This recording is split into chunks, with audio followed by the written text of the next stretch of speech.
শালারা বলে একটা আসলে দেখে যে আরেকটা বলে 1,00,000 টাকা বেতন, আমার বলছে 1600 টাকা বেতন, খানা নিজের।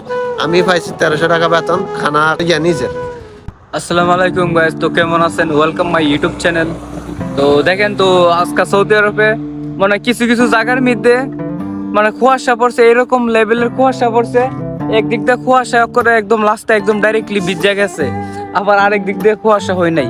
তো আজকে আমার বন্ধুর কাছে আইছি।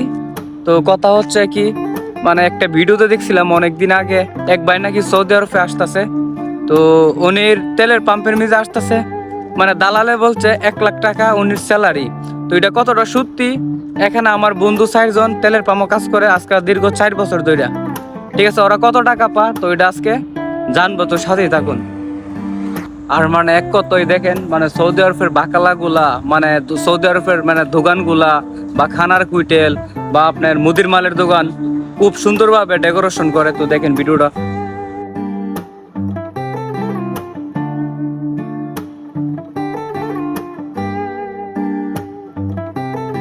তো এই অবস্থায় আর কি, তো বন্ধুর কাছে যাইতাছি, মানে বন্ধুর কাছে আইসা পড়ছি, মানে কত টাকা ইনকাম করে অবশ্যই মানে বন্ধুর কাছ থেকে এই খবরটা নিমু আর আপনাদেরকে জানাবো, বুঝছেন? সাথেই থাকেন কিন্তু।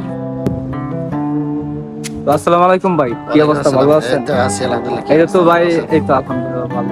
তো ভাই কিছুদিন আগে দেখতাছি একটা ভিডিও আপনার ফেসবুকে অনলাইনে ঘুরতাছে, ঠিক আছে? মানে তেলের পামের মিজে নাকি আপনার 1,00,000 টাকা মাসে বেতন, এটা কতটা সত্যি এটা আপনি একটু যদি বলতেন, ঠিক আছে? 1,00,000 টাকা? হ্যাঁ ও ভাই, একটু লাউডে বললেন। হ্যাঁ, তেলের পাম্পের মধ্যে বেতন দেয় আপনার 1300 রিয়াল, বাংলাদেশের কত 40,000 টাকা। খাওয়া নিজের আমাদের। আজকে 4 বছর ধরে আছি, খাওয়া নিজে 40,000 টাকা থাকে। কত 30,000, 28,000, 25,000 এরকম থাকে, এত বেশি থাকে না। 1,00,000 টাকা যে দালালে বলছে, এই গাড়িতে তেল ভরে টান দিয়ে চলে যায়, ওই দালালে ওইসব জরিমানা কি ওই দিব? এই তো প্রতি মাসে যে 200-300 রিয়াল যে আমাদের কাটি দেয়, ওই জরিমানাটি দিব। মানুষের বিভ্রান্ত করার জন্য এইসব দালালে এইসব কথা বলে মানুষের আনে বাংলাদেশ থেকে। পরে দি কাজে কামে কোনো দিক দিয়ে মিল পাওয়া যায় না, কোনো দিক দিয়ে মিল পাওয়া যায় না। শালারা বলে একটা আসলে দেখে যে আরেকটা বলে 1,00,000 টাকা বেতন, আমার বলছে 1600 টাকা বেতন, খানা নিজের। আমি পাইছি 1300 টাকা বেতন, খানা নিজের। কি বলবো, কোনো দিক দিয়ে মিল পাইতেছি না। দালালে চক্করে পড়লে জীবন শেষ, সোজা কথা। এই তো আর আর ভাই আমি একটা কথা বলি, আপনার এখনের সময়ে সৌদি আরব কি 1,00,000 টাকা ইনকাম করা যাইবো কিনা? টাফ ব্যাপার ভাই, তাও আবার তেলের পাম্প।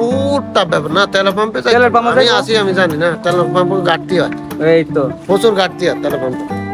তো যাই হোক, তো আমার বন্ধুর কথাগুলো আপনি শুনছেন, ঠিক আছে? তো আপনারা যারা নাচছে মনে করেন সৌদি আরবে আসতেছেন, ও দালালের মানে দালালের কথা শুনে বা ওই মানে অনেকেই অনেক রকমের কথা বলে।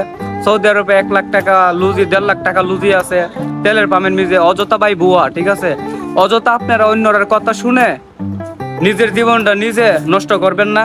আমি আপনাদেরকে একটা কথা বলি, যারা দালালের কথা শুনে তাদের জীবনটা একদম ধ্বংসের পথে থাকা।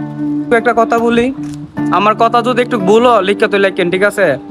যারা দালালের ফান্দ করে আসবেন তার জীবনটা ধ্বংস হয়ে যাবে ডাইরেক্টলি, এই কথাটা লিখে তো লেখেন। তো সবাই ভালো থাকবেন, খোদা হাফেজ।